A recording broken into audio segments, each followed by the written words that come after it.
With no consensus on health monitoring of passengers among states, travel remains risky even after long negotiations with states and with a truncated schedule. The center has found it difficult to relaunch domestic flights.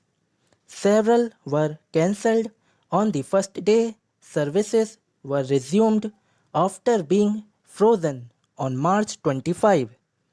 Some chief ministers, notably Uddhav Thackeray in Maharashtra and Edapadi Palaniswamy in Tamil Nadu, expressed apprehension about a premature resumption of civil aviation as the spread of COVID 19 is unrelenting and quarantine monitoring has its limits.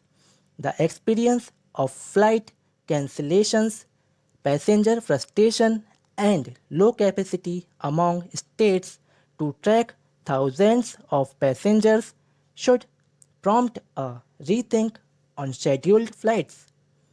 Access to emergency air travel in a large country is a legitimate expectation, and a targeted program run efficiently can meet that need without induced demand produced by commercial flights. Going back to the drawing board to draft a plan for emergency travel using documentation and aggregation of such passengers may be the short term option.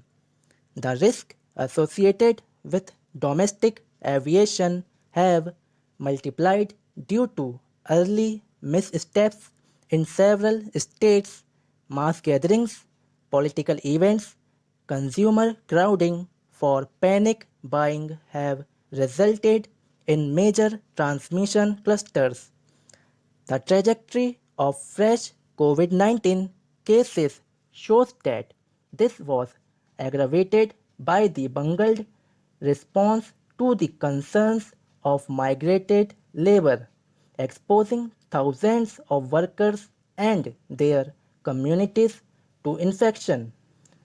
Understandably, states which have denied the presence of community transmission want to reduce the pace at which they must monitor newly arriving individuals.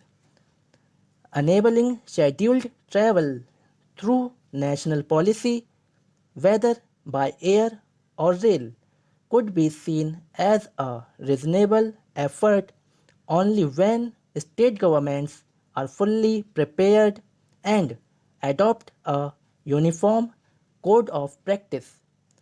Within the lockdown, the virus crisis has snowballed only in states such as Maharashtra, Tamil Nadu, and Gujarat, and in Delhi. But that picture could change with the operation of daily flights, a couple of hundred scheduled trains from June 1st, and the large number of promised Shramik special trains for migrant workers.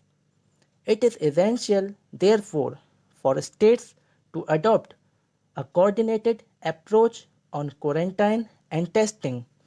Travel choices in the present phase should be designed to discourage optional journeys. Moreover, passengers on all flights, including relief flights, could have a low risk if airlines and the government keep the middle seats vacant as decided on March 23 by the DGCA. There is no reason to think that the pandemic has begun to wane.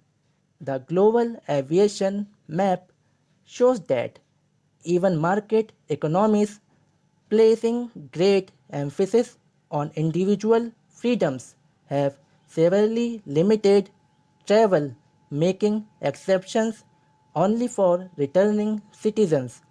Relaxing travel must be preceded by focused containment measures and an agreed protocol for states.